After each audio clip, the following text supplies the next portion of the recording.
Hello, everybody, and welcome to the Israel Dialogues. My name is Rabbi Zachary Goodman, and on behalf of Holy Blossom Temple here in Toronto, I want to thank you for joining us today.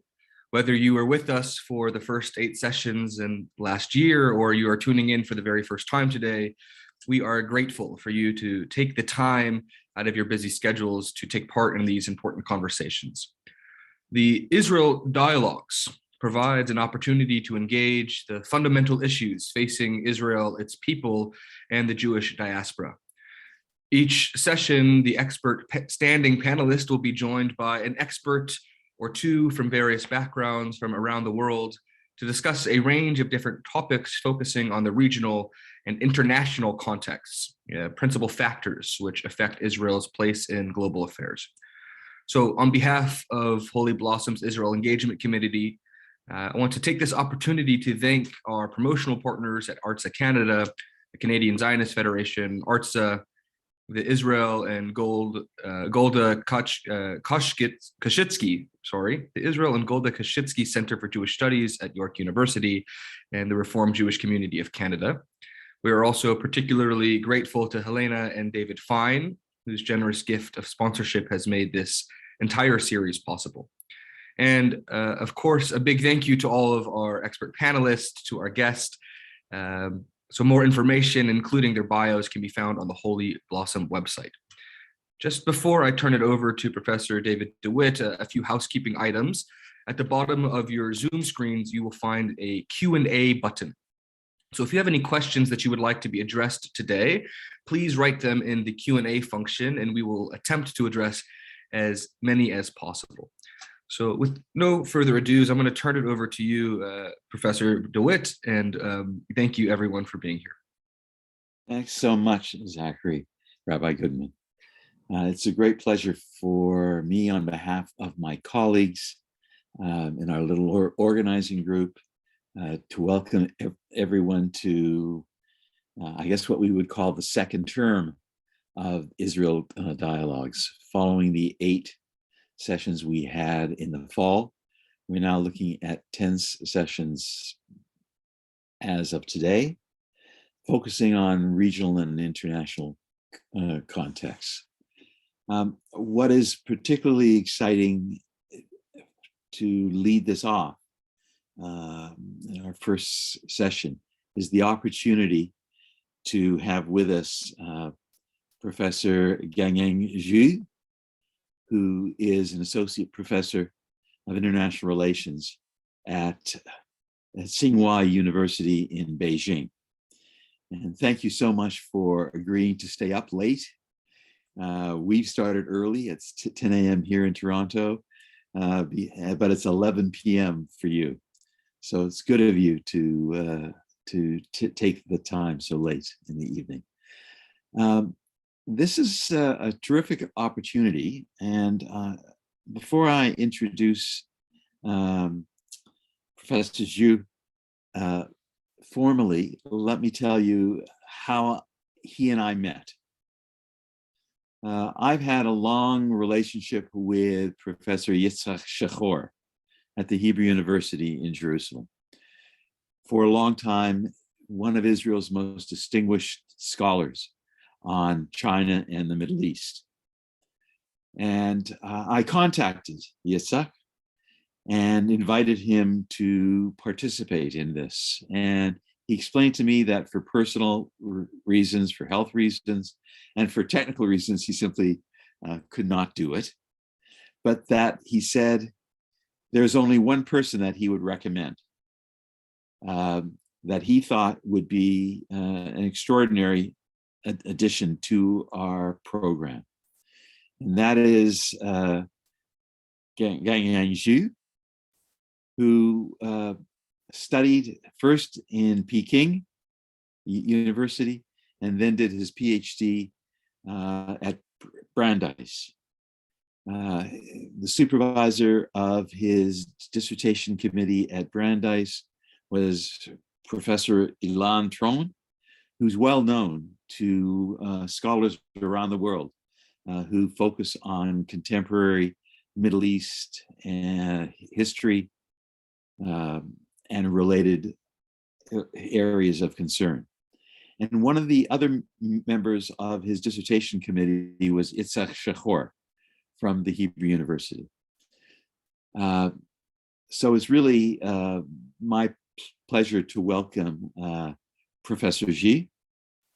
He comes clearly highly recommended and with a exemplary pedigree in terms of his own intellectual background.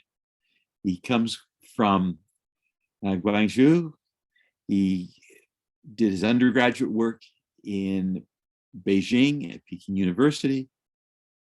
Then he went off to Brandeis, where he did graduate studies, and then returned to Tsinghua University, which is again in Beijing and one of China's elite national universities.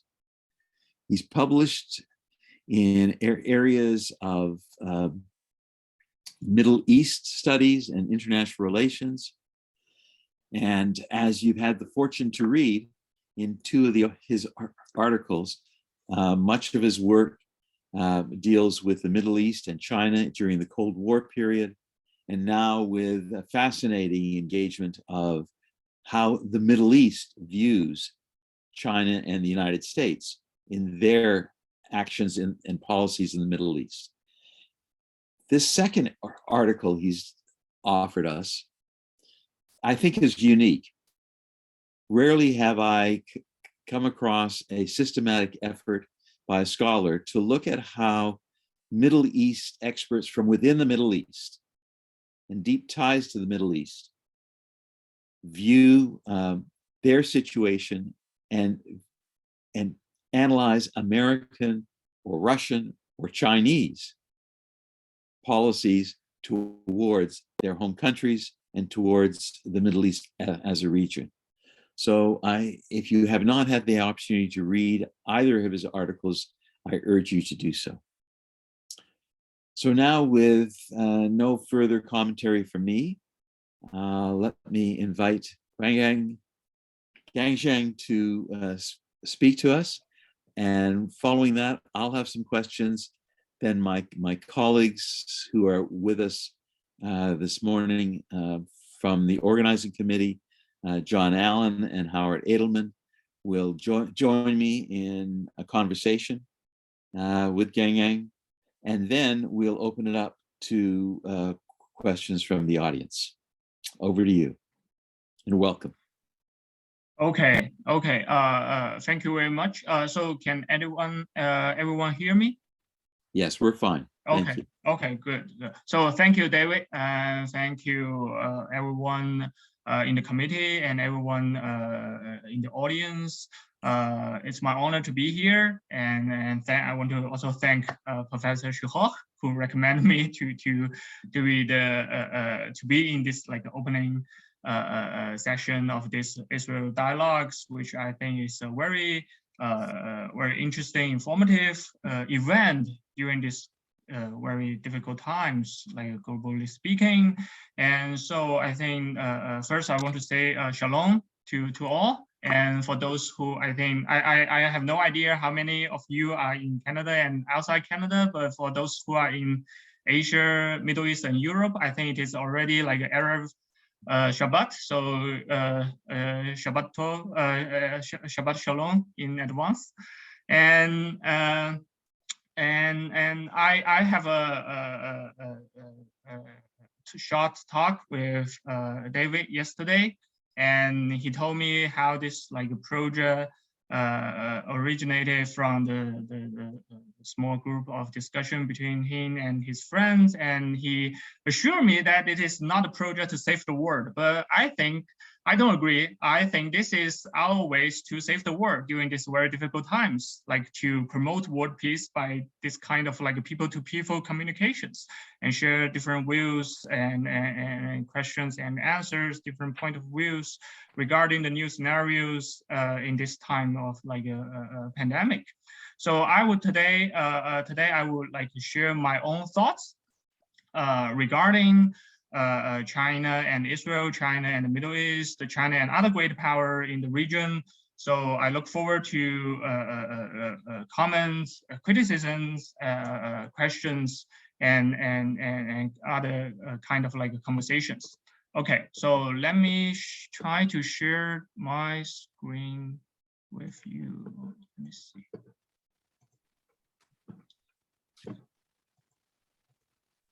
Okay, so can you guys see the PowerPoint? Okay, great.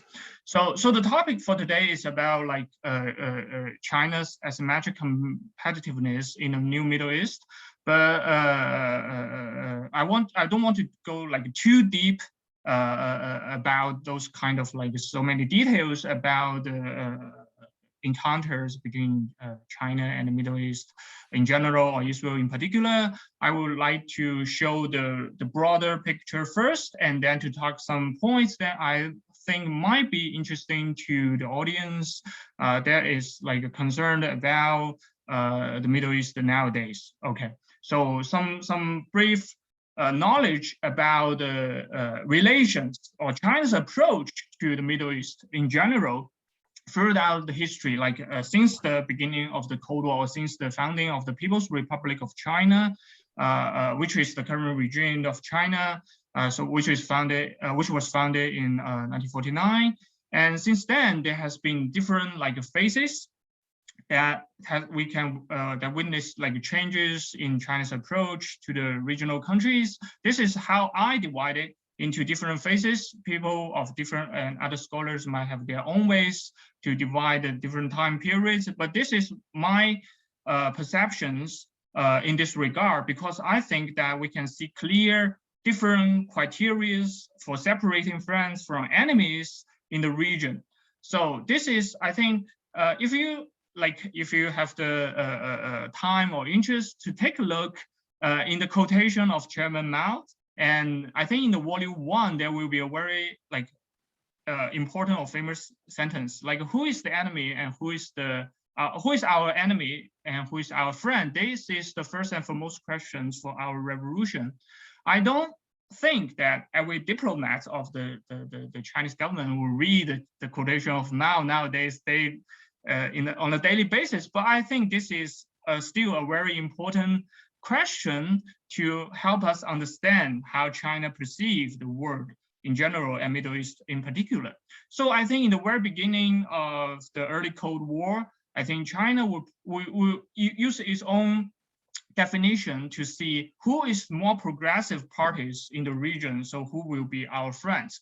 So in this regard, Israel is like stands out in it, like among those kind of like Middle Eastern countries, because it was like led by Mapai, a central left party, has so many socialist features, and compared to all those kind of neighboring countries who has all those kind of like kingdoms, emirates, tribes, looks so outdated and reactionary, Israel like stood out, like it's a promising friend to be the new China. So actually, Israel was the first country in the Middle East to diplomatically recognize the PRC, the People's Republic of China, in the Middle East. But due to a lot of issues that we might touch later, Israel became the last country to actually establish diplomatic relations with China as late as 1992. So there's a lot of like changes in the in between. So this is the first stage, and we all know that with the coup or the revolution of Egypt, so there's more choices for China to make friends in the region, and at the same time, Israel like drift towards the west. So it casts doubts for Beijing, like whether we should still consider Israel as a progressive country. So this is the first phase. And then there we know there is a radicalization of China's both diplomatic lines and also domestic political struggle. So in the phase 2, we have seen that the China's criteria for the regional parties or regional countries to be a friend of China is that you are willing to both anti-US imperialism and anti-Soviet revisionism. So who can like reach this kind of like a criteria? It should be a friend of like Beijing. But we all know that like a few parties will have this kind of like desire or capacities to be anti-US and anti-Soviet at the same time. So we could say that there's almost like no friend of China, like no real friend of China in this period of time in the region. So if you take a look at the first article I share with Israel Dialogues, we could see there's a transition period during the second half of the so-called Cultural Revolution, and then gradually China perceived the Soviet Union to be the #1 national security threat. So who in the region is more willing to be anti-Soviet, who is more capable to be a friend of China? So no matter what's your social status, what's your like economic structures, if you have this kind of like a tendency to be anti-Moscow, we have a lot of room for cooperation and discussions. So Israel at the time, Saudi Arabia at the time, and a lot of other countries at the time, they became the friend or partners of China. And with the end of the Cold War, and we all know that there's a shift for many other countries, but also including China. So generally speaking, China's criteria for this kind of like a separation between friends and enemies became this kind of like who wants to do business. So this will be a very interesting situation that almost everybody wants to do business. So it was like almost trying to enter a period of time that there is no enemies for China in the region in comparison to the phase 2 when there's no friends in the region. So this is something that we can see throughout the history. And I have some kind of like new observations about the new period of time, especially during the pandemic era. But I'm not sure personally, I'm not sure whether it is a new transition period or it will be the new normal, like since 2017 or 2018, when the Trump administration said that the United States and China is now entering the new era of great power competition, etc. China and the West have different kind of like problems. So this is something that needed to be observed in the foreseeable future.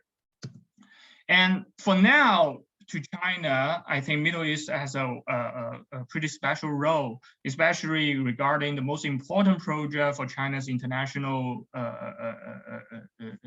affairs, which is the BRI, the Belt and Road Initiative. To me, I think that the major destination of this BRI is not the Middle East. It will be one Europe, and the other will be Africa.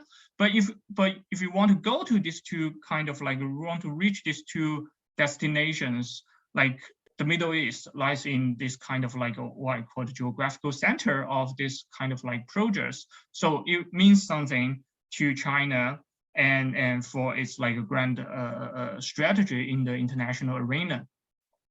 In addition, we can see there's a lot of other issues related to China, between China's relations with the Middle East, including like ethnicity, religion, energy, other international affairs.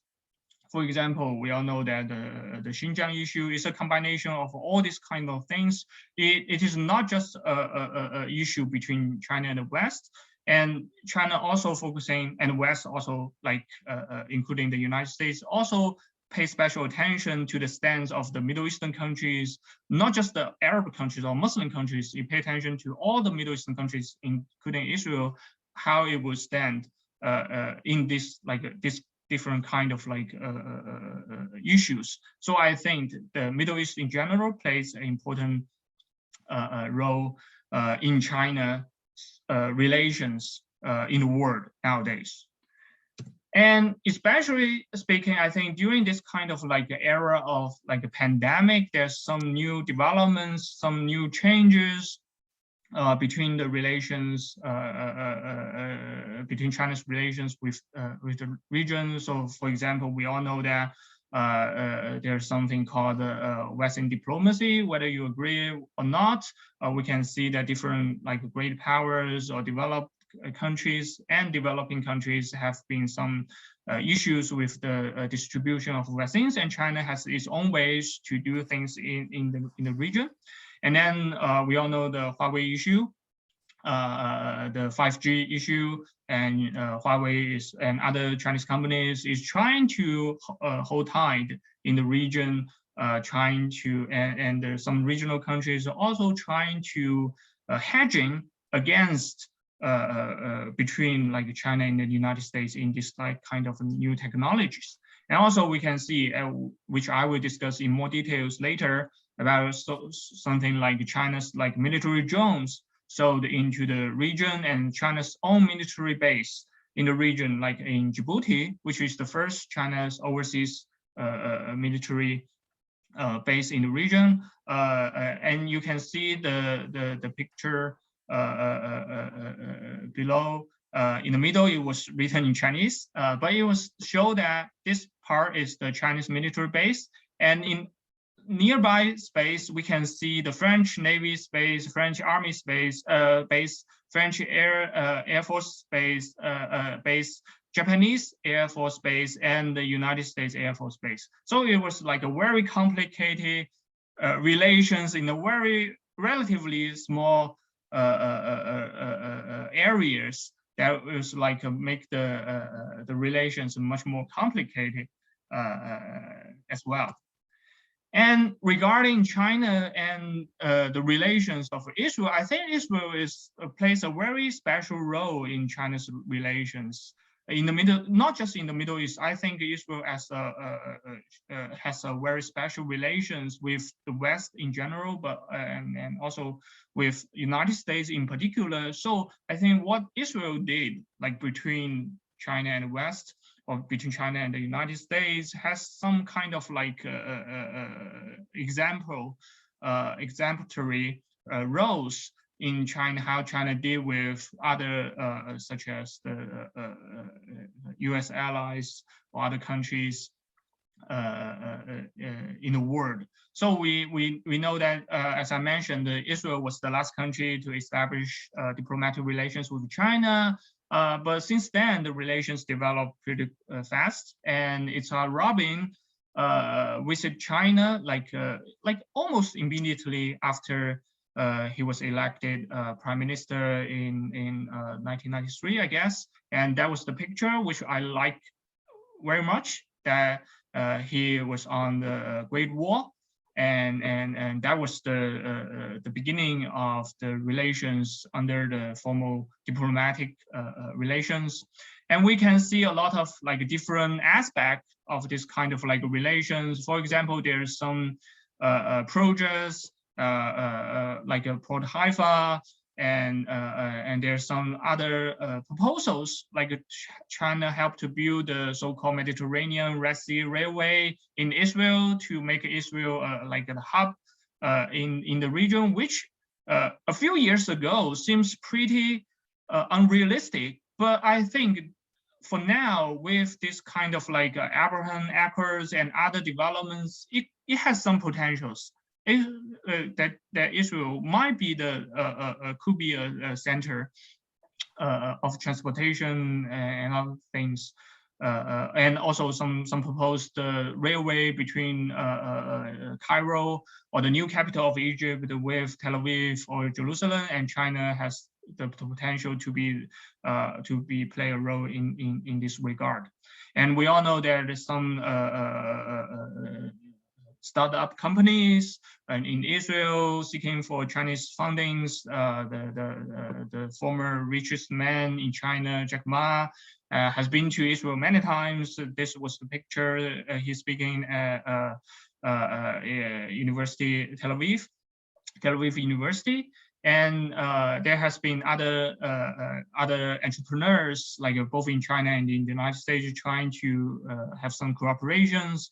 But I think for now, the topic that draws most attention is about the relations, the security relations between China, United States, and Israel, whether those kind of infrastructures will be used by the China and damage the concern of the U.S. And I think many like policymakers and many like specialists in international relations has been like debating about these issues for months and for years. So I think this is like a very interesting window to observe this kind of like relations. There are countries with special relations with the United States, but also have this kind of like willingness to do business with China, how it will hedge against this scenario or how it will make choices in these scenarios. So this is the overall picture of things. And I also want to share something that might be a little bit academic. That is my like recent studies, as Professor David just mentioned, about this kind of like asymmetric competition that I raised. This notion I raised. I think that might be a defining issue for the times for global affairs. I don't want to say that it is other than the Sino-US relations, no other countries will play no roles in the global affairs. But I think similar to the Cold War era, the relations between Soviet Union and the United States will be a very important pillar of the features of the time. So I think that by studying the relations or the possible relations between China and the United States in the world, the relations between China and the US allies in the world, and including those in the Middle East, could share some light for our understanding to how the world might evolve. So in the second article I share with Israel Dialogues, I raised this kind of like a paradoxes that the basic idea is that the Middle East is a very complex, if not the most complex region in the Sino-US rivalry, because there's a lot some aspect of issues, at least four, I think, in the article. One is that the region is more valuable than other region, vulnerable than other regions to the spillover of like great power effects. And the second thing is that the region is like in one way or another closely related to both like superpowers or great powers, like the Jewish communities in the United States and the Muslim communities in China. So both the policymakers in both countries, they have a lot of concerns when they approach to the region. And then we can see some kind of like many kind of like abnormality in the region, like United States has like a vast like military, many military bases, tens of thousands soldiers located in the region. But this region is perhaps the most, generally speaking, is perhaps the most anti-American region in the world. And on the other hand, China is the #1 trading partners for most countries in the region. I think it is now the #2 or #3 trading partners with Israel, but with other countries in the region, China has been #1 for several years. But China have like a almost neglectable like military presence in the region. So this is some kind of like abnormal things that we are discussing. And also like both the countries have different kind of like dilemmas to make decisions, whether you should have this kind of like strategic retrenchments or should have this kind of like a strategy like progress in the region, or whether you will like lose the faith of the local partners, or you will cause more troubles, unnecessary troubles. So all these kind of things, I think it is it pose interesting questions to China, to the United States, and also to many other countries outside the region in the world. And so this is something that I won't spend too much time there. Is that I want to say that, to my opinion, that during the Cold War, like a Cold War 1.0, is like between the Soviet Union and the United States, I would perceive it as a largely like a symmetric competition, because each other sees each other as the most important enemies, and then they will compete in almost every aspect. But I think in this kind of like I'm not sure whether I could call it like a Cold War 2.0, but it will be at least a new style of great power competition. There might be a asymmetric competition between China and the United States, and maybe some countries will compete in some domains or with some attributes, but not in all domains. And there's some kind of like possibilities that country A does not consider country B to be a competitor, but this kind of like a third-party countries will perceive these two countries have competing in some kind of like initiative, companies, technologies, etc. Okay, so this is the things that at least there are 5 major domains that China is going to compete like fiercely in the Middle East, and the major competitor, it will compete with other countries as well, definitely with some European countries in some infrastructure works, with Russia in other issues. But I think the major competitor, overall speaking, when we discuss the China's asymmetric competitiveness, the major related parties will be the United States, and then these two countries, I guess, will be competing first in their access to the strategically important areas.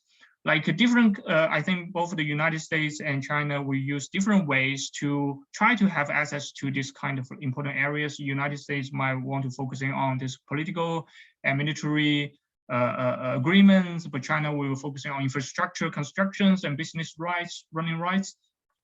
And the second is about the security systems and military sales.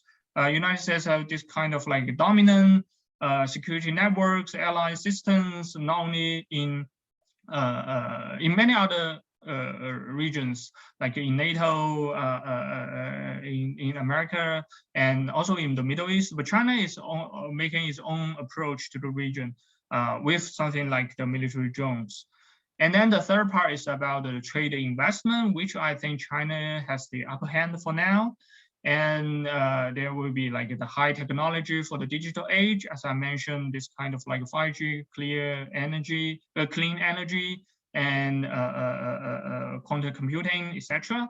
And also the last one will be those kind of like soft power related fields, especially since the outbreak of the pandemic. Like different countries like blaming each other for who is responsible for this kind of things.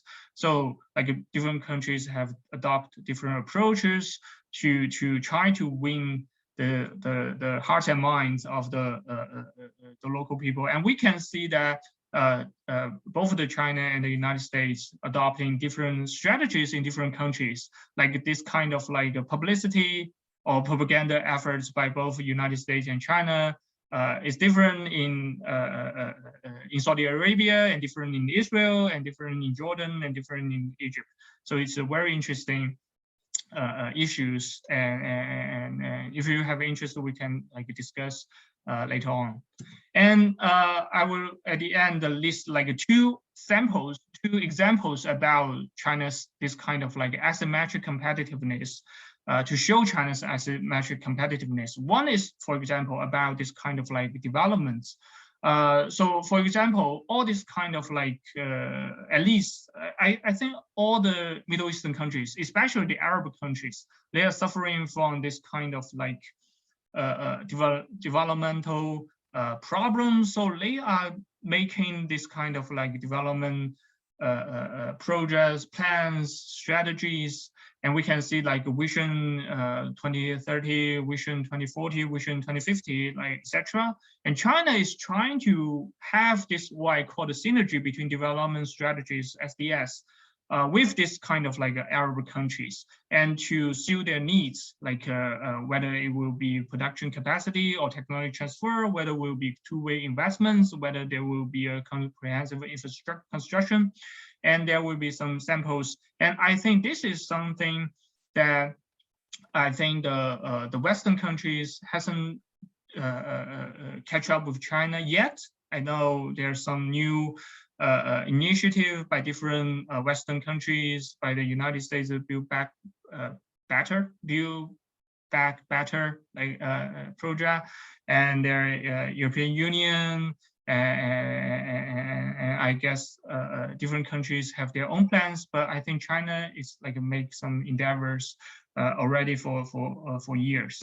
And then there's another thing is about this called military drones, which is something that I'm now currently writing because I find it is very, very interesting, because I think that at least this is something very interesting, because the three biggest producer of military drones are United States, Israel, and China.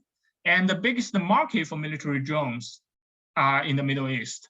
But we all know that there's some historical and other national security issues. Israel, for now, hasn't like sold many like military drones to neighboring countries or other countries in the region. This might be changed with the progress of the UAE-Israel cooperation, maybe.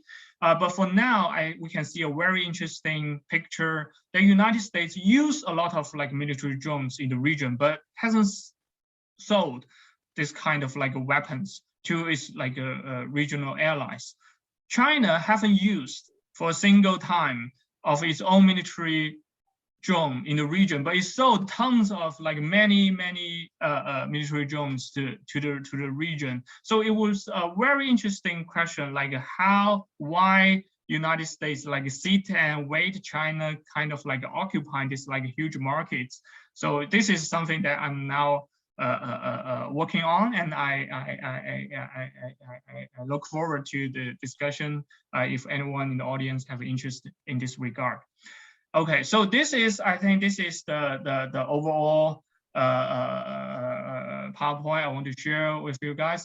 Thank you again for David and the committee members, and it was really nice to be here. Okay, now we have to get everyone else back on the screen, and we're all set. Well, Gangzheng, thank you. That was a superb both overview and then drilling down. I mean, you raise a remarkable range of issues, observations, insights, and stimulated a lot of questions, which I'm sure my colleagues and those in the audience will want to share with you. Let me start with just a very broad question, and then we'll maybe drill down into something more specific, and then I'm going to invite John Allen and Howard Edelman to pose their own questions as well. But I'll start with something that's very broad, and this is related to something that you point out in your article that deals with the observations made by Middle East commentators. They all seem to be noting the changed posture of the United States. They're expecting, or they're already seeing, it's too dramatic to say a drawdown, but a change in an American view of the Middle East and where it fits in its priorities. And the old language of a pivot to Asia, the new language of the Indo-Pacific, I think is emerging, and there are implications there. So if that's true, from Chinese foreign policy interests, is there a view in Beijing that this is an opportunity to fill whatever voids may be occurring, or to reposition China as a more central actor in the future of the Middle East as a region. And I raise this, and I raise it in a very general sense right now, because there are all kinds of things that you have mentioned that would lead one to a strong impression that China is making very systematic efforts to penetrate the Middle East. And it's doing it through the Belt Road Initiative. It's doing it through military bases. It's learning from its efforts in the South China Sea, how to project its military capability. You mentioned the Djibouti base, enormous amounts of economic investment, the most recent 25-year comprehensive strategic agreement with Iran. When I look at this, China moving in a very systematic and sustained way, and the possibility of America moving out. One of the things that strikes me, if I'm sitting either in the United States or if I'm sitting in Tel Aviv and Jerusalem, is that China is prepared to play with everybody. The Americans weren't and haven't been.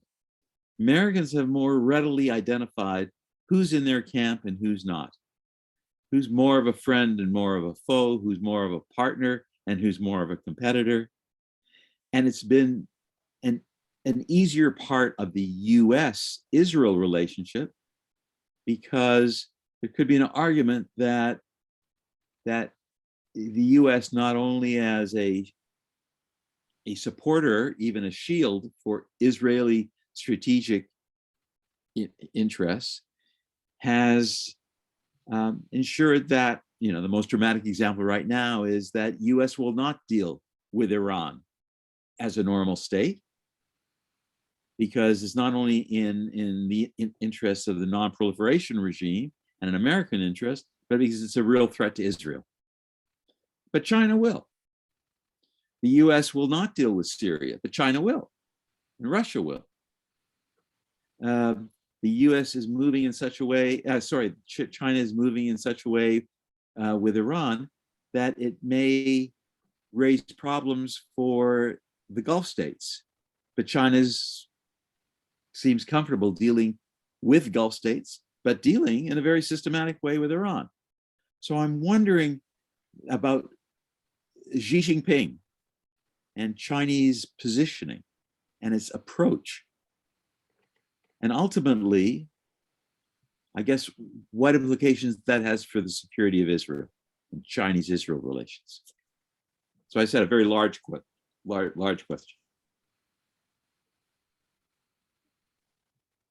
Okay, should I answer now? Please. Or Yeah, okay, please. Okay, thank you for the question. I think this is a very, very important question, and you hit the sport of the ongoing debates among the Chinese Middle East experts. In fact, so there has been all kinds of debates, because I should say that among the Chinese scholars and those policy experts, there has been different kind of views regarding the Middle East. There has been a very unified views that, okay, this has been a void created by the United States, and we should fill it up as soon as possible. As far as I know, that some very pretty important experts believe that China should not make moves to fill the void created by the strategic retrenchment of the United States, because this will create many unnecessary troubles for China. So there has some recent debates among the Chinese scholars to say that the importance of the Middle East decrease not only to the United States, but also to other parts of the world.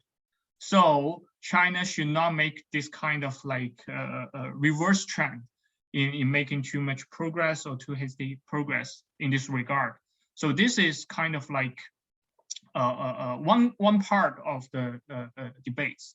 And then the second part of the debates is also very interesting. It's about when like Trump administration announced that we are going to have a fierce competition between China and the United States, and also Biden administration interior this kind of like rhetoric. There has been a debate that should China perceive the Middle East as a battleground to fight against the United States, or perceive as an opportunity to like reactivate the cooperation between the United States. So I think this is like also there has been like a fierce exchange of opinions among Chinese Middle East experts, because as I studied the Cold War history, I'm now also working on the late 1970s and early 80s relations between China and the West in the Middle East with the local partners to fight against the Soviet Union. So we can see much more history of cooperation rather than conflicts between China and the West in the region, rather than conflicts. But there has been different opinions in this regard as well, like how China should perceive in the region's role in China's relations with the United States. And and also about what you observe is seemingly a very systematic approach towards the region. But according to many criticism of our experts, like China has done a lot of like chaotic moves also in the region, and waste a lot of like kind of like energies and resources, unnecessary resources. So that's kind of like something ask for reflections whether China should change this kind of like making no enemies policies. Like some will argue that if you make no enemies, actually you make no friends, no real friends. And they were like asking China to emulate what United States did in the region, like at least it has some kind of like special friends such as Israel and such as some Gulf countries in the region. And something like if something like really bad happen between like great powers, that's for sure that these countries would stand with one great powers. So this is all kinds of like different kind of like thoughts and debates like going on. It is not by no means a very unified opinion regarding the region in the overall grand strategy of China. So I think that and also about its impact about like on Israel and Sino-Israeli relations. I think that for many years, especially during the Cold War era, we can see that the special connections, especially military technology connections between Israel and China, has been one of the backbones of the relations of these two countries. And with the intensifying of the Sino-US relations, there has been no room for military cooperation anymore between China and Israel, that's for sure. And now, so the major connection between the two countries is about this kind of like investments and infrastructure, like the civilian exchange of like trade and investments. So I think that the major issue for China, the biggest concern is that whether Israel will like to agree with the United States opinion that most of this kind of like transactions or deals or trade was about national security, and agree to like abolish this kind of like competition. So China has been like a wait and see how Israel will going to do in this regard to decide like how it will approach Israel in the foreseeable future. So we can see I think in the last year when there's been some fighting between Hamas and Israel, China criticized Israel, but the target is not about Israel, but about the United States. So this is like a very interesting things for now. Thank you. Rather than my asking another one, I'll hold off and let me turn to John Allen, and then afterwards we'll go to Howard and then Mark Anshin, who's been able to join us. Well, John. let me join David in thanking you. I found both your articles and your presentation fascinating, in part because they were so well done, but in part because it's an area that I've rarely explored, and it was really interesting to see your insights. I guess I have two questions. One is related to the Palestinians. You just touched on it for a minute, but there was a period when China was not involved in the world of investment and high tech and drones, but was more politically driven. And you devote a fair bit of time in one of your articles to the fact that the Palestinian cause became one of the major drivers of their policy in the Middle East. My sense is now that as China has become more sophisticated and more diverse, these kinds of ideological support questions are less important, or maybe just the Palestinian cause is less important. But you don't see them certainly active on that front, except, as you mentioned, in the most recent conflict.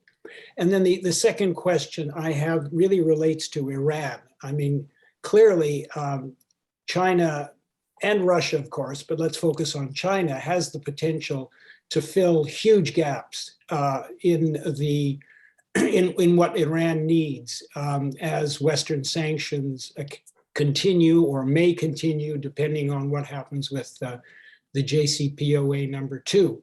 So, to what extent can Israel and China continue to have a relationship when China becomes the major backer of Israel's most vital enemy, let's say.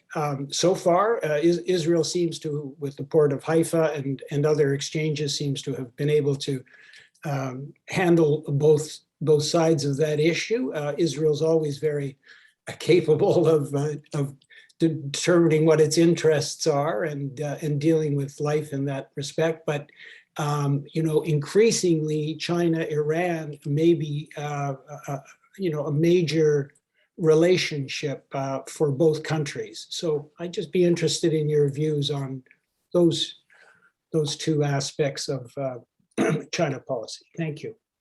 Okay.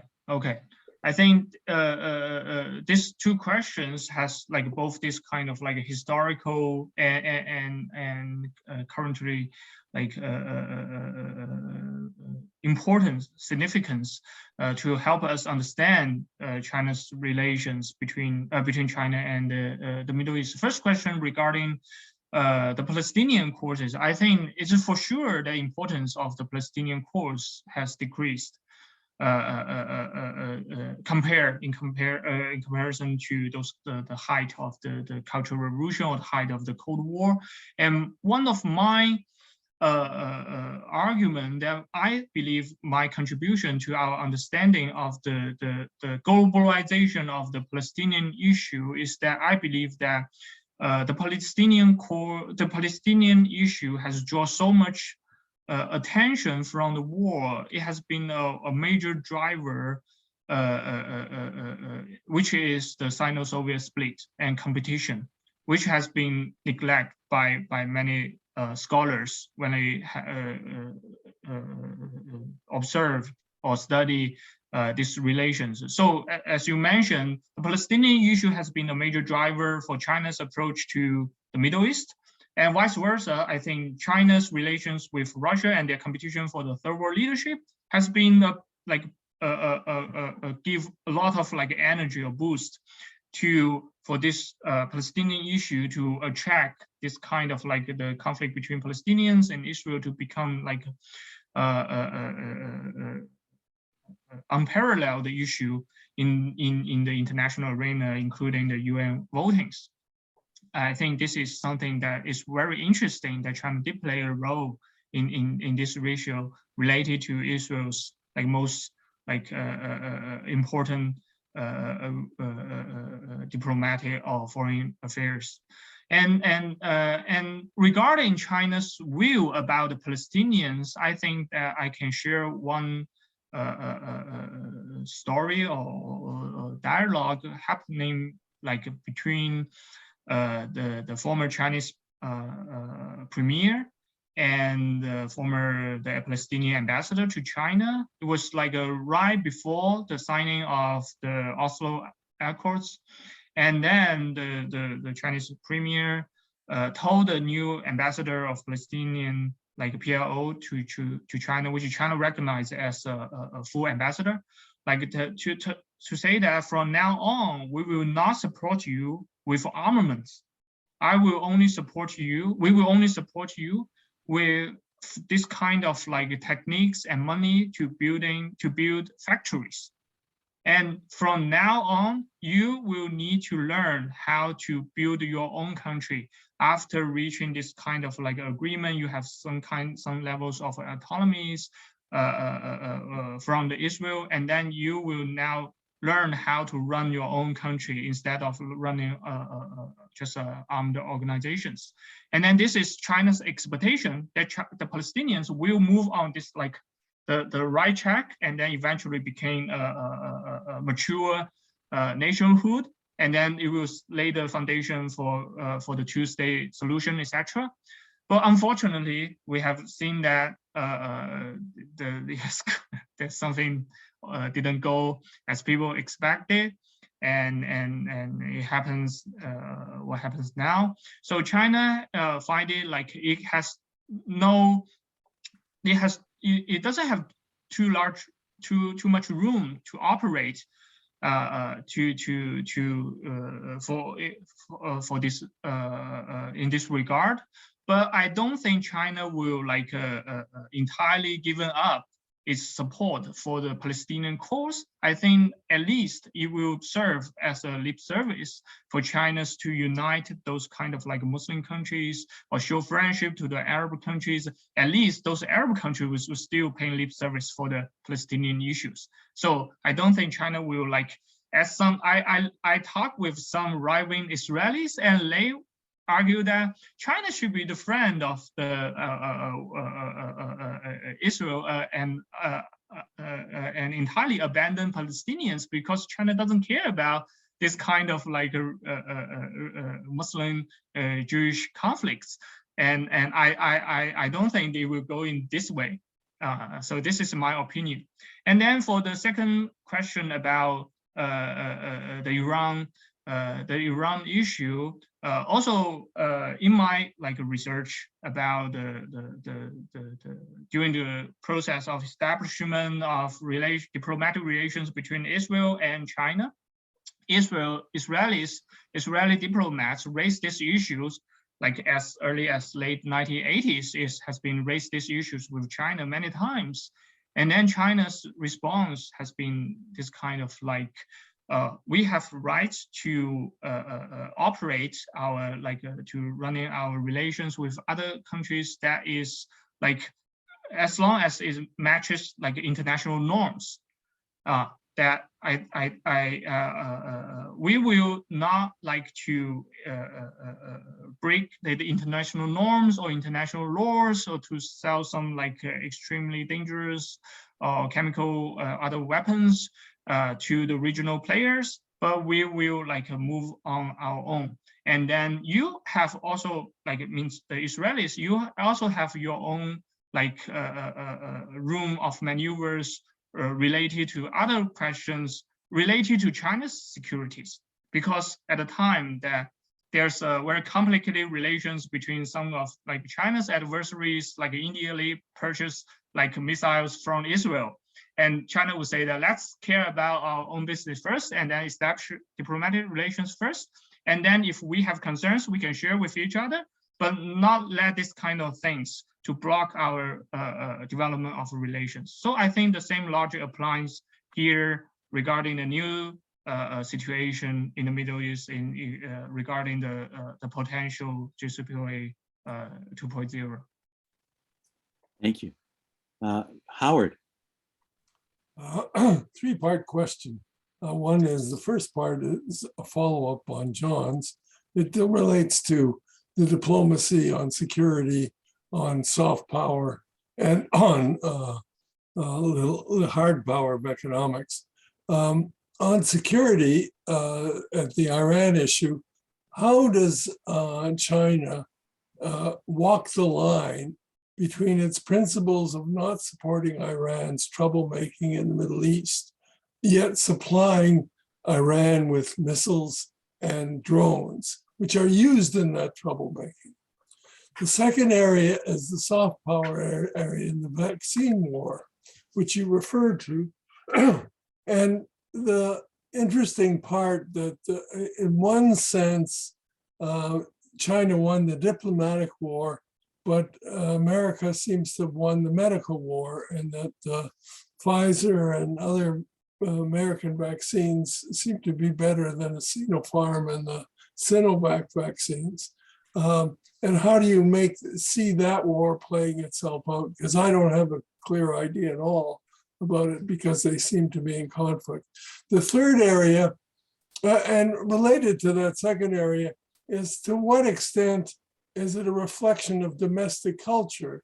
For example, Israel is a much more like China in using a centralized authority to govern things, but has difficulty because it is anarchic citizenry, whereas the United States has much more leaning toward laissez-faire, and people do what they want, and it's impossible to get a real mandatory system going there.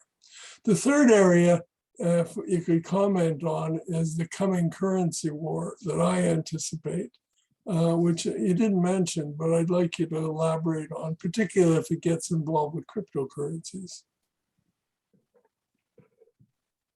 Okay. So thank you very much. I will try my best to share my thoughts regarding your questions. The first one is about how China like to move regarding the Iranian issues.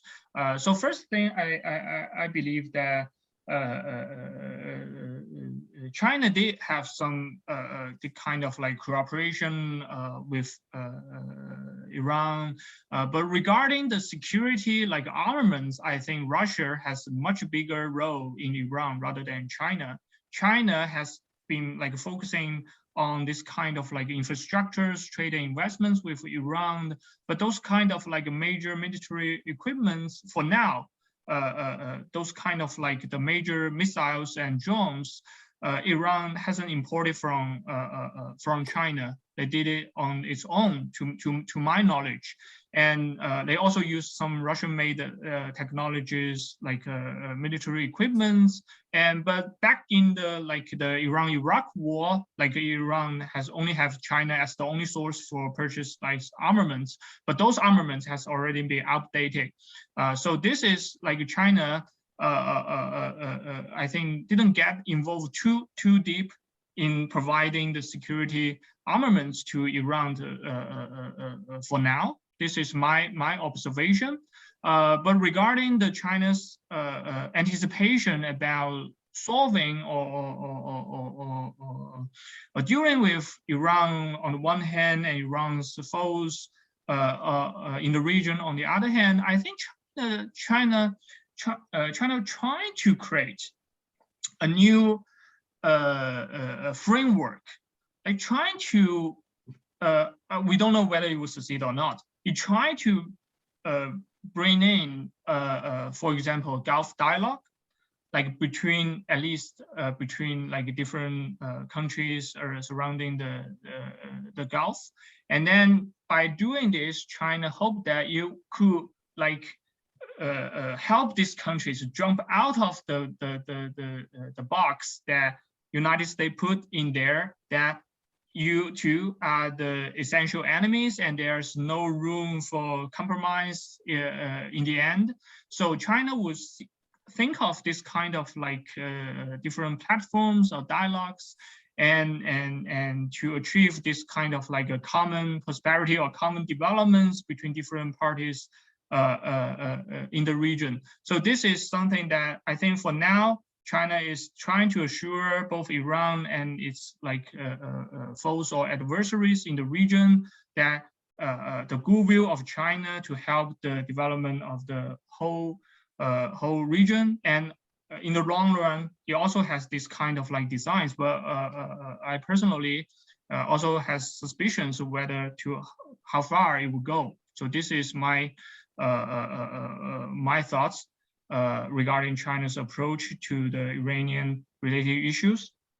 And the second question is about this kind of like a competition between China and the United States regarding the pandemic, the diplomatic war and the medical war. I think it might be a little bit early to say who won this war, because this kind of like the pandemic still evolving, and we have no idea whether Omicron will be the last major variant, and all this kind of like a medical companies, farmers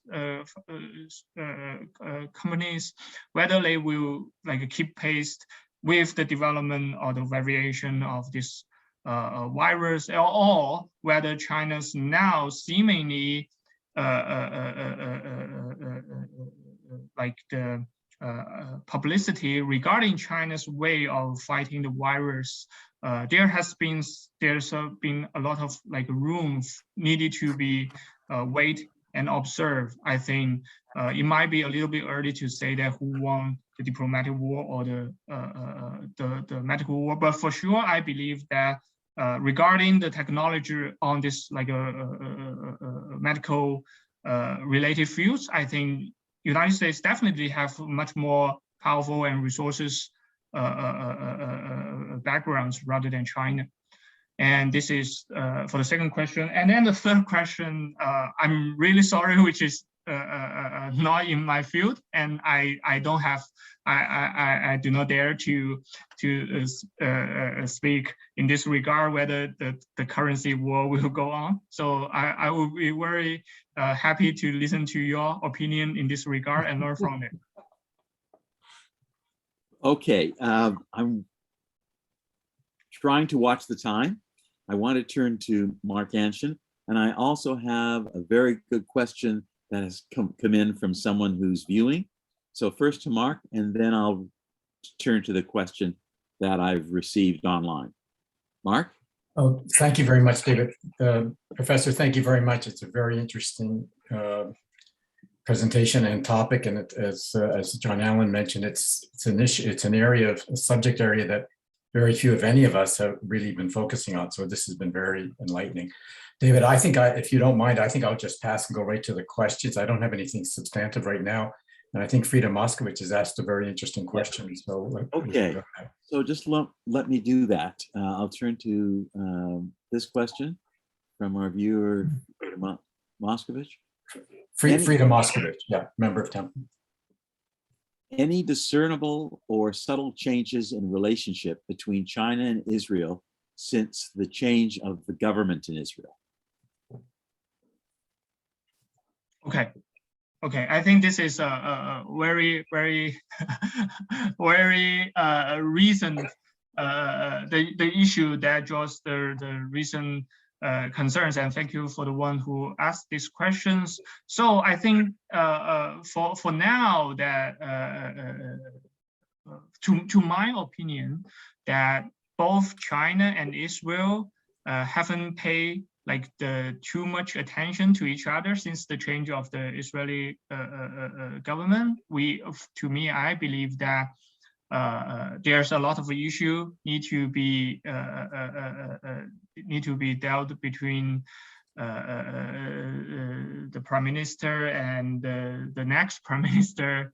Within the coalition, I think they are working on the same check on the one hand, but also have using their own this kind of like resources trying to outmaneuver each other. So I think the major focus of this kind of like competition within the coalition of the Israeli government is first is about United States, that's for sure, and the second is about the Middle East, those kind of like Gulf countries, and the third is about the European countries. So China hasn't been the very top priorities among this kind of a coalition leaders within Israeli governments. And also at the same time, like China is also like, as I mentioned, kind of like waiting whether there will be any like de facto change among the Israelis, like regarding China's investments and infrastructure there. We heard about there will be some changes, like the Israeli government will agree with the United States that it will put like most China's investments into the scrutiny of in the name of national securities. We have heard similar like news before, but in the end, the basic cooperation keep intact. So I think China is still waiting whether the new government has this kind of like incentive to like really make some changes in this regard. And there is some kind of like, I think among some Chinese scholars, they are talking that the new Israeli government is actually executing or carrying out the something called Netanyahuism without Netanyahu, or Netanyahu doctrine without Netanyahu. It's actually like all these kind of like coalitions like dislike Netanyahu, but in regarding the foreign relations, they are seemingly following the same pace. So this is some observations that I hear in China. John, and then Howard.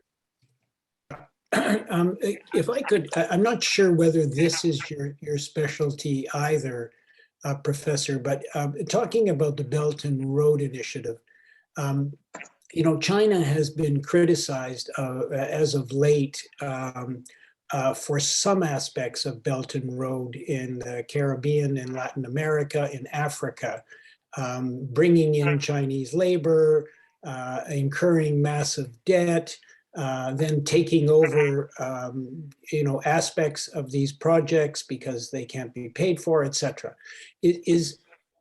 What is happening in the Middle East vis-a-vis Belt and Road, if you know, and what is the nature of the investment there? Obviously, some of the countries in the Middle East have their own resources. We're not talking about countries like those in Central America or Latin America, but can you give us an idea? Is there a different kind of BRI going on in the Middle East from these other areas? And is China aware of this criticism, and are they trying to address it to the extent that you know? Thanks.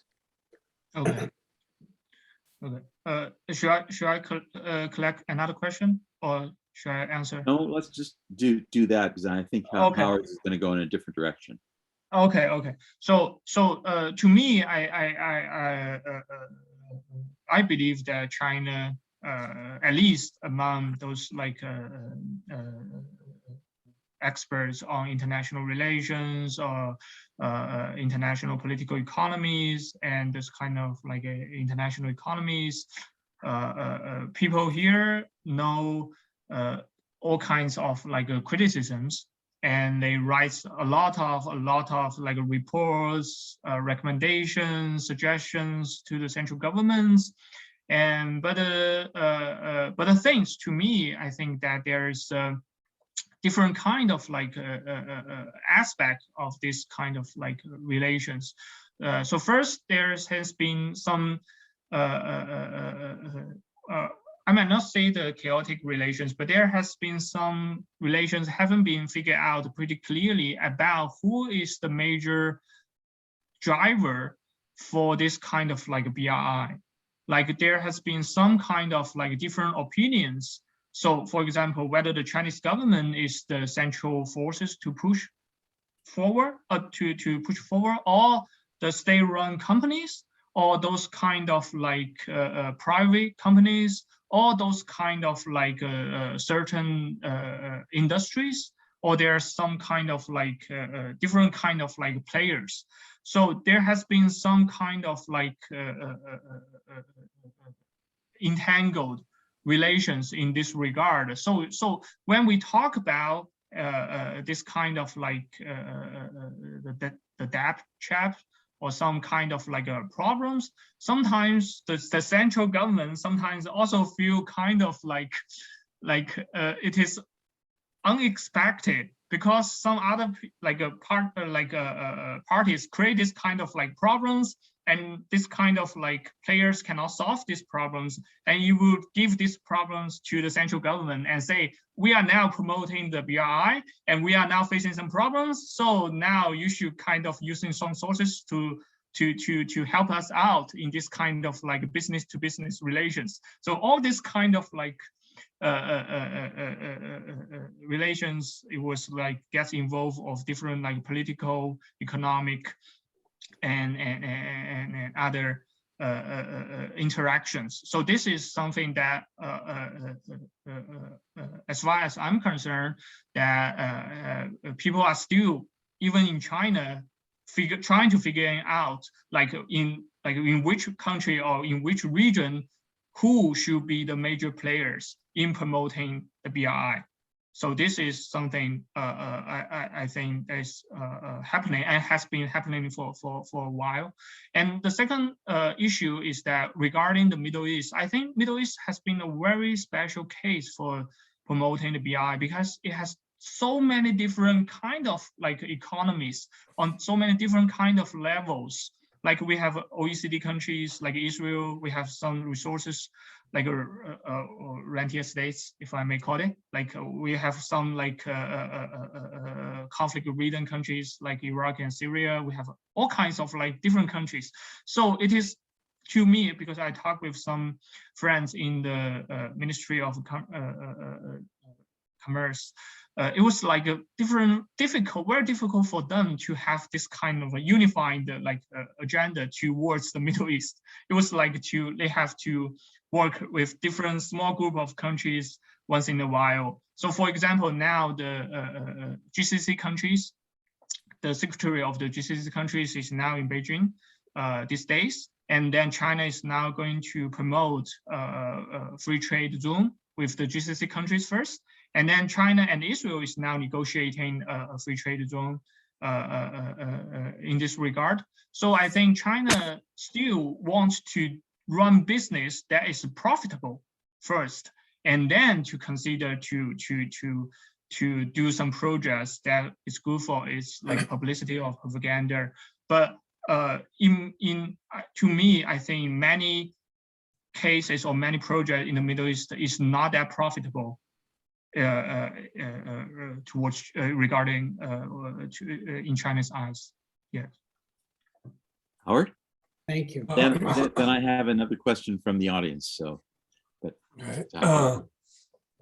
first, again, a follow-up on John, which is related more to soft power than hard power, and not so much to the Middle East.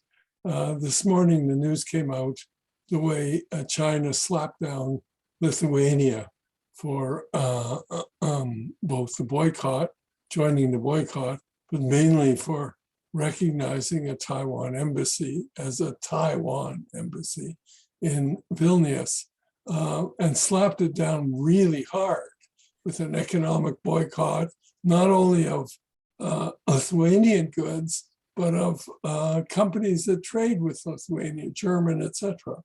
So I get the impression that when it comes to hard power dealing with soft power, China is a really rough player. Plays tough and is rough and won't breach any for its principles. The second question, a very different question, is about your writing, because you've written and you also repeated it today about the Jewish the importance of the Jewish lobby in the United States. But you didn't mention in either case in your writing or speech about the much more greater importance of the evangelical Christian lobby, or the very much the rising Islamic lobby. And if you could comment on that, I'd appreciate it. Okay, yeah, thank you for the two questions. And for the first question, I have been keeping an eye on the issue between Lithuania and China, although I'm not an expert on the European affairs. I believe, to me, this is my own opinion, that China didn't, or at least doesn't want to be drawn too much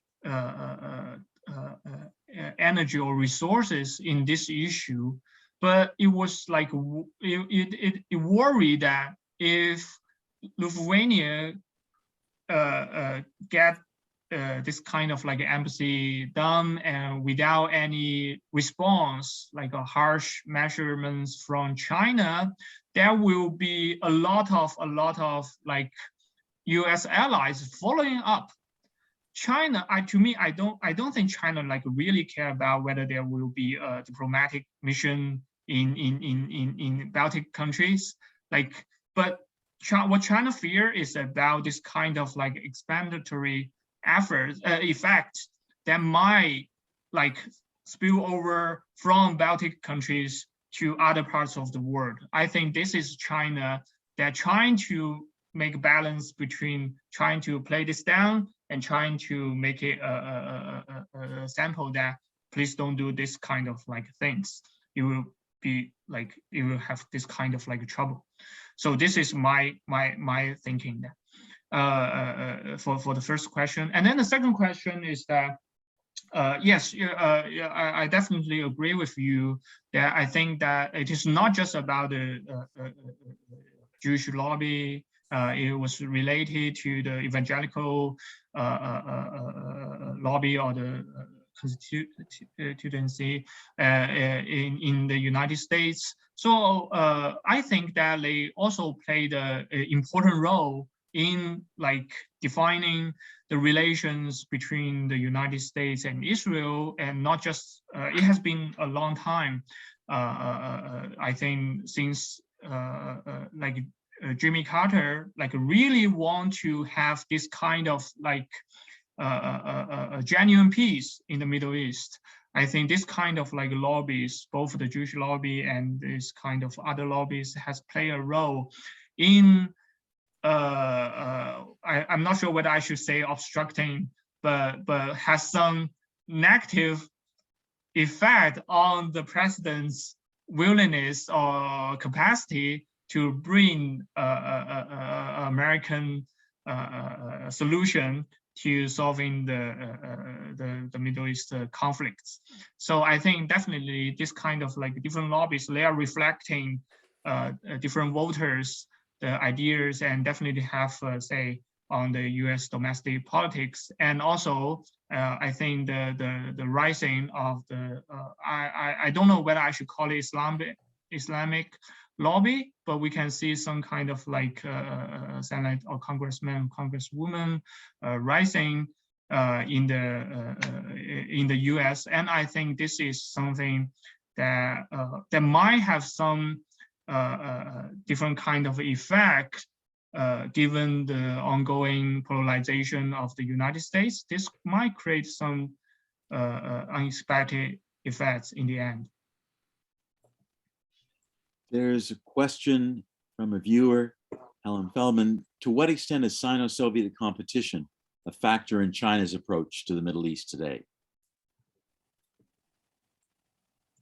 Okay, I believe this is a question regarding the the article. To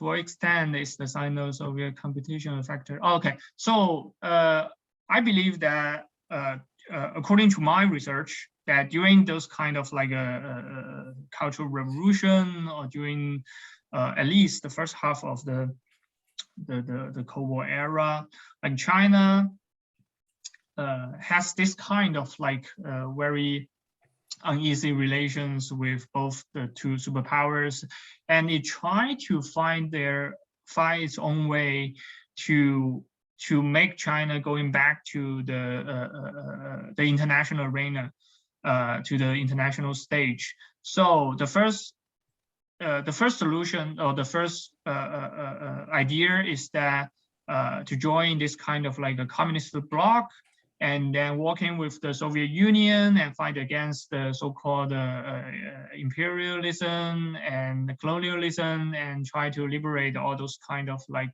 colonies, etc.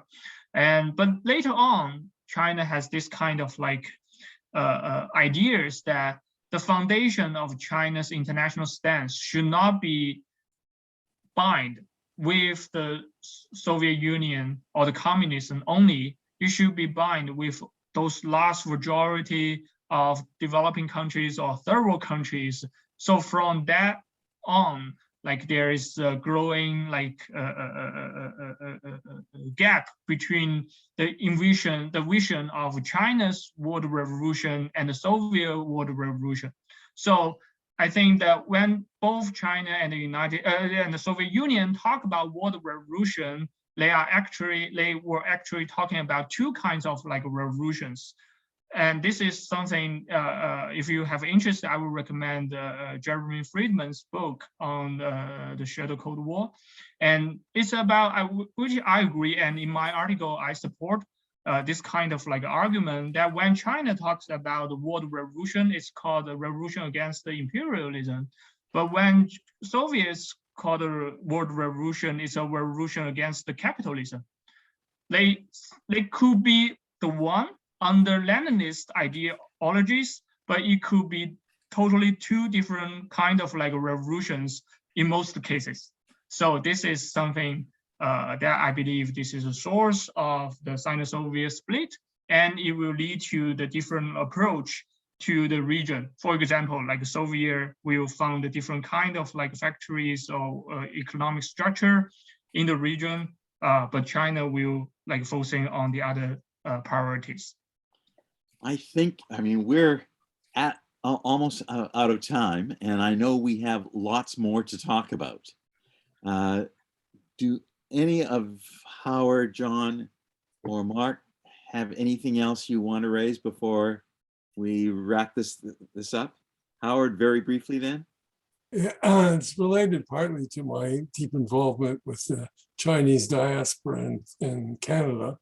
But it's the fact that there are, I think, a minimum of 5 Jewish studies centers in China and 1 Israeli center. And yet I can only count, probably more, 11 Islamic studies. And I don't know of any Arabic studies. The disproportionate attention of China to Israel stands out. I mean, Jews are such a small number in the world, and China is such a big number in the world, and yet it pays a significantly disproportionate attention to Jews and Israel. Why? Okay, this is a very interesting question, and I talked with some like Jews like working in China, and if they don't know about like Chinese like affection to the Jewish, like we will call it whether I should call it like the myth or the stereotype, but just like when they go to China, when they have encounters with the Chinese people, they will find out that wow, the Chinese people have so many like kind of like fantasies about the Jews, and in fact that there has been some kind of like similarities between the Jewish communities, Jewish diasporas and Chinese diasporas around the world, like and there's some shared values like focusing on families, focusing on education, etc. I believe there's some sources or foundations for this kind of like creating a myth about the Jewish excellency in the Chinese culture, especially in mainland China. But I think that the most important drivers is that those kind of like publishers like in China and those kind of like some scholars or some like writers, they try to use their own ways to explain how the war like works. Like, for example, the Jews control the West, the Jews controls the United States, and the Jews has this kind of like excellency in doing business and etc. And when China like opening up to the world and then want to learn more about the world, this kind of like publications like filled in the reading list of many Chinese families. So if you are in China and you talk with other people and you say you are a Jew, you would definitely hear that, wow, Jews are the most like the smartest people in the world. And then we have this kind of like books talking about the Jewish like features, Jewish patterns of education. So we bought these books and how we are going to raise our child in the same manners. But once I took a look at some of these books, some of them have been like have this kind of like Jewish conditions, but many other things are just fabricated by the writers. Thank you. I know we should wrap this up. We've held you for over an hour and a half now. I have to close though with one last big question, but just a very, very, very brief answer, please. Xi Jinping has been a force in reshaping China's role in the world and its aspirations. And everyone out in the West is trying to calculate and understand. Do you have any insights to share about how Xi Jinping sees the future of the Israel-Palestine conflict?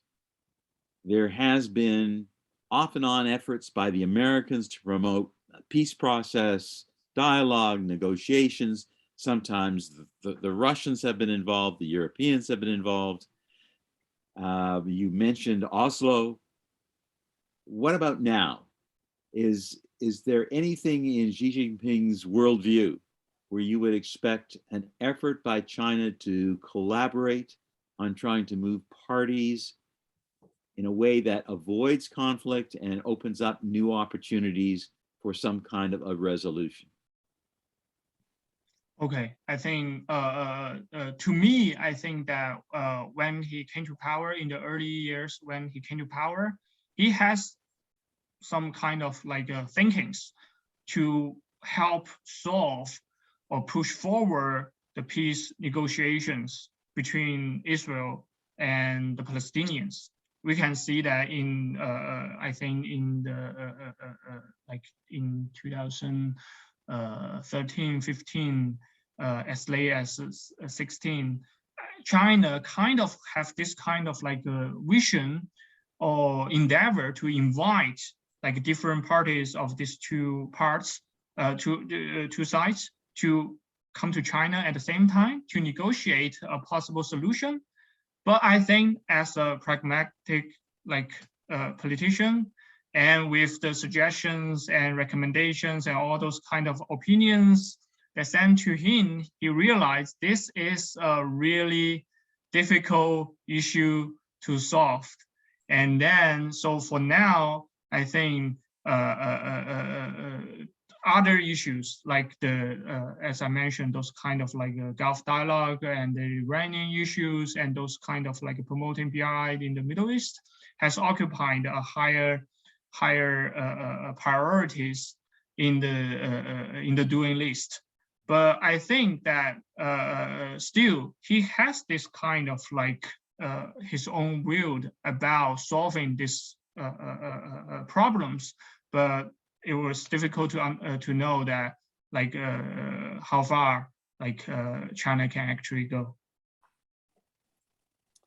With that, let me, if I'm not sure if Les Rothschild is still with us. If Les, yes, there you are, Les.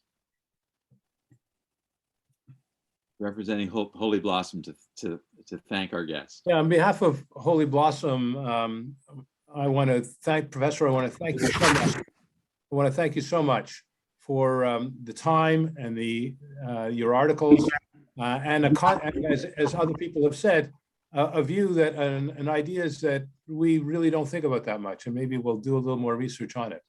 So again, our really heartfelt thanks for this. And also, I want to thank the Israel Dialogue team, and especially those who were joined us today. David DeWitt, who has pulled this all together. Thank you so much for doing that. And John Allen and Howard Adelman and Mark Anshin for being with us today. And we look forward to future ones. I also want to thank Helena and David Fine for their generous sponsorship of these programs. So we're back on for next week. David, if you have a little bit of a highlight of what that is, I think we're looking at America and the Middle East next week. But if you want to give us any more of a preview, please go ahead, and thank you all for coming. Yes. First, again, my thanks to Professor Zhu. It's terrific to have had you with us for the last hour and a half. I'm personally pleased because I think we now have a new friend in China that we can call upon and build on your expertise and your network to explore these things further.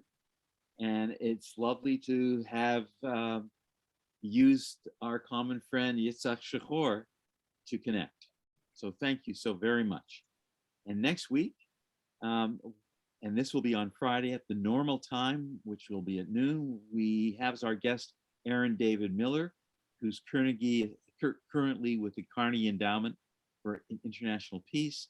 But people who follow American foreign policy, who follow America in the Middle East, and more generally the issue of US diplomacy and security concerns will know Aaron David Miller from his 4 decades of writing, speaking, and advising US governments.